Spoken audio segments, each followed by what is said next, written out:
New Orleans football. Will Sunday's loss put the Saints coaches on the hot seat? Good, sweet God, I hope so. They're on the hot seat right now. I don't know if they'll ever be on the hot seat. Saints coaches should be basically told, hey, look, season's over. You know, you did what you had to do, Dennis. Good try, good effort. One of the worst performing head coaches in NFL history. I wouldn't even worry about telling Pete Carmichael. He probably doesn't even know, you know, that there's even more games in the season. So you could probably just change the key card entry or whatever, and he'll just, stumble somewhere else. He'll just find his way to a different stadium or meander around the streets. I don't know. But let's see what New Orleans football says about this. Dennis Allen opened his post-game press conference saying the Saints' 24-15 loss to the Falcons boiled down to red zone inefficiency, 2 penalties, 2 turnovers. Yeah, it mostly boiled down to the fact that we couldn't score. Mostly boiled down to the fact that we couldn't score at all. And we had Blake Groupie try to put the entire city on his back. He couldn't do it alone. Nothing you can do. So then we broke down Dennis's press conference yesterday, I think, maybe 2 days ago. The answers were just same thing that Dennis has done all year long, just cliche after cliche after nothing after nothing. The guy doesn't know. The guy doesn't know what he's doing. It's clear as day. It's so obvious. We know it. You know it. Everybody knows it. The only person that doesn't seem to know it is Mickey Loomis, which is unfortunate for Saints fans because the only person that can fire Dennis Allen is Mickey Loomis. So unfortunately, the majority loses out here. Hopefully, Mickey will soon realize, man, I'm starting to think the most losing head coach in NFL history doesn't know what he's doing. And the Saints' inability to stop the run. And that just about nails it. But what has to be added to the conversation is the fact that this Saints coaching staff did not prepare this team well enough coming off of the bye week to have a successful game plan and to potentially stay in first place. Wow. Pretty strong from Brooke there. Couldn't agree more. Let me hear that again. That was a powerful statement. I was kind of taken aback because for a second I thought I was listening to myself, because I could not agree more with that. That the coaches, we're coming off of a bye. All right, we're coming off of a bye. Most important game of the season, division on the line, and this is what we come up with.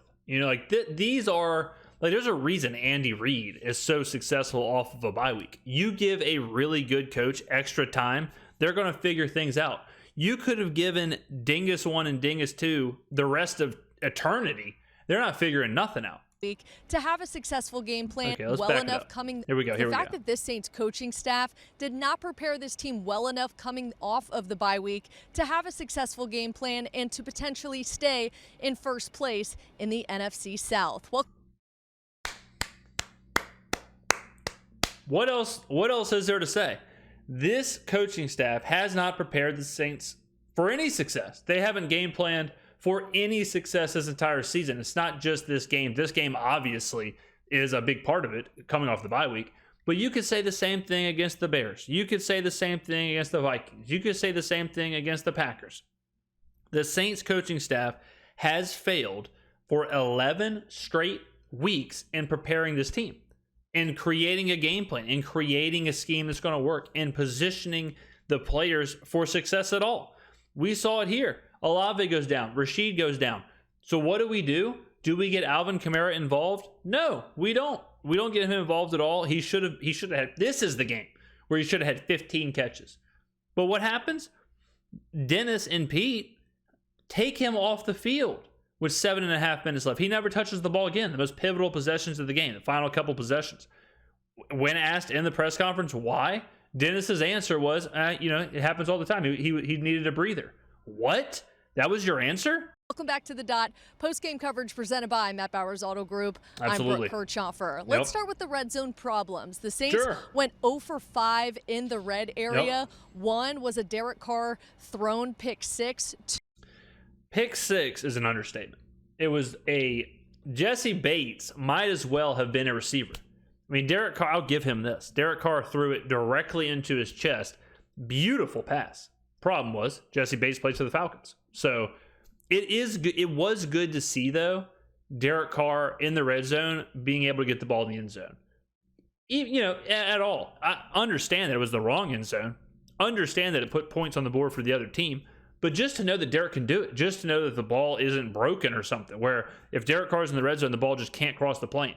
So, in a way, it's kind of a step in the right direction. Now, if Derek could just cross the correct goal line, we'll be in business. 2 were affected by long down and distances due to penalties. The 4th was a Taysom Hill fumble that was lost. Yep, that was bad. And the 1st was an overthrown ball that was probably a throwaway. Derek Carr trying to reach A.T. Perry, who did not run his route. You never know if it's a throwaway or not, because more than half of Derek Carr's passes are like 80% out of bounds. The play that Chris Olave got hurt on, Derek Carr's deep ball is just mostly out of bounds. And these receivers have to make insane effort at the ball because I don't know if he's just so scared of throwing a pick or what the deal is or why that's the case.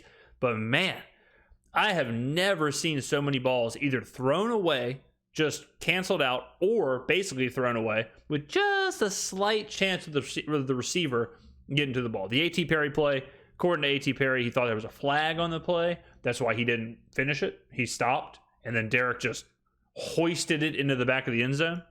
Because he thought he jumped before the snap. And now the Saints exit Atlanta without any touchdowns. One of the things is, when you get down there and then all of a sudden you go from 1st and 10, a positive gain, and now it's 1st and 20, that puts you behind the sticks. It makes it more challenging. So I think that's one.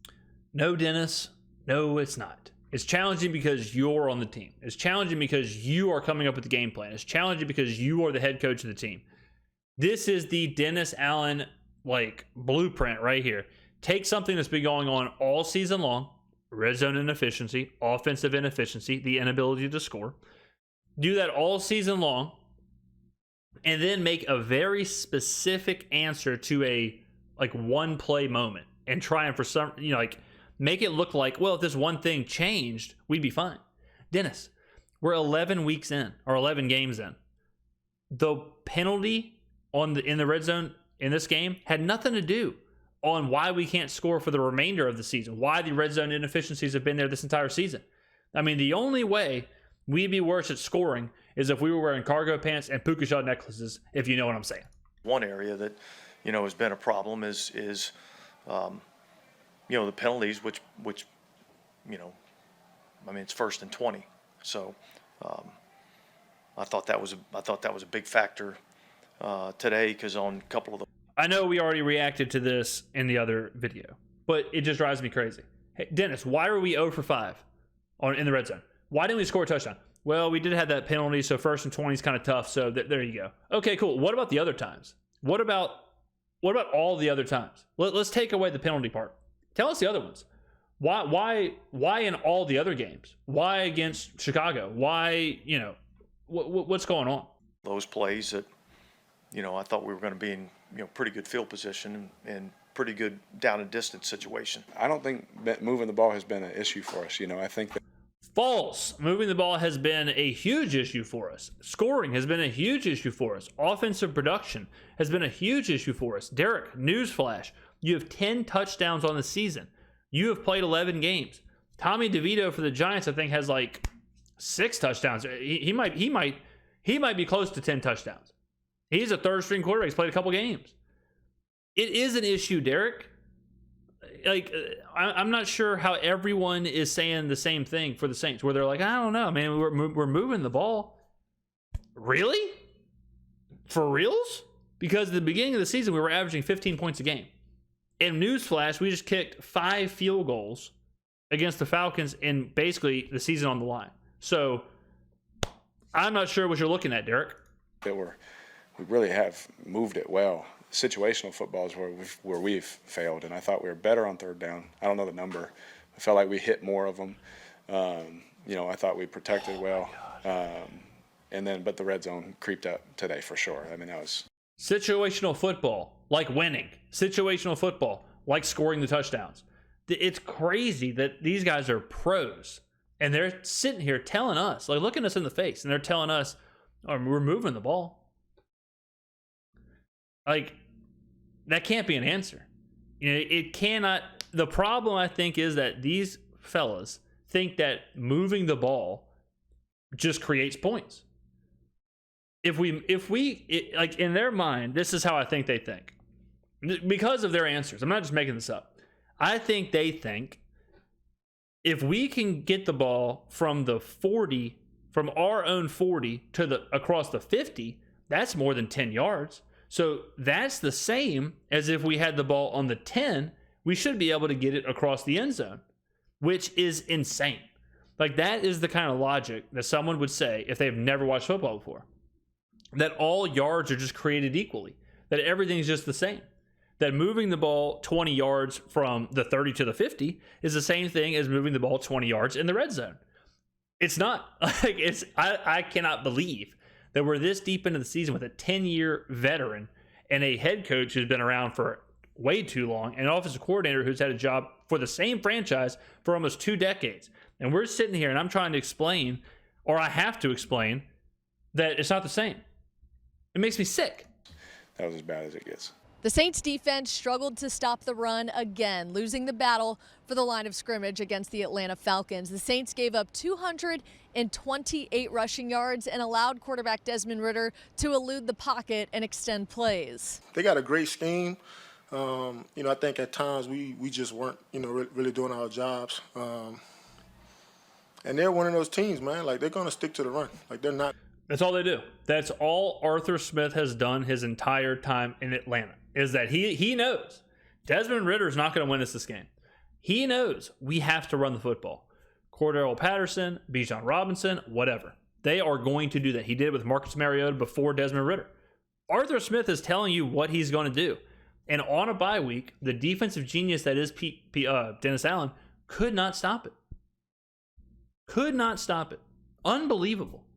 I mean, the Falcons are who they are, and Honey Badger's right. They are going to stick to the run because there is no other option. So what you should do is force them to pass. Force Desmond Ridder to beat you, and Dennis did not. Not going to get deterred from that, unless you up 3, 4 scores. But we just did a horrible job, setting the edges, tackling. Just didn't execute how we wanted to. New Orleans now drops to 5-6. We asked Alvin Kamara after the loss if the locker room is still intact.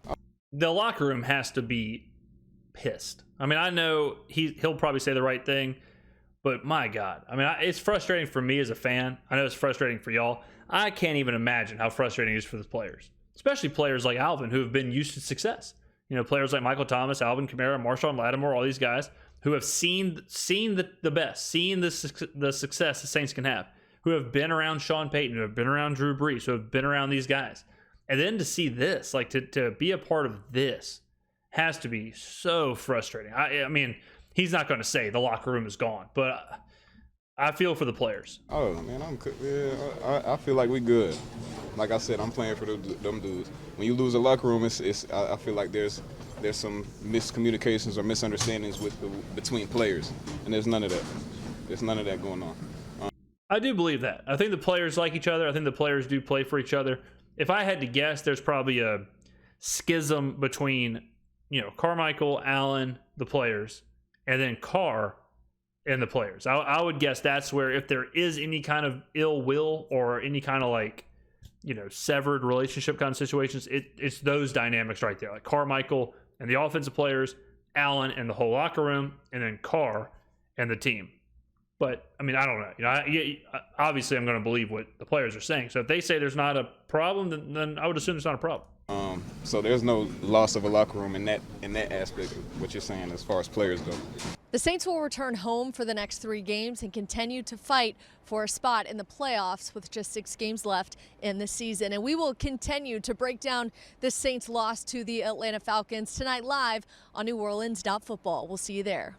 Good stuff. Like always, I'll go ahead and tell y'all probably the same thing for the rest of the season. But we have to win out sans Detroit.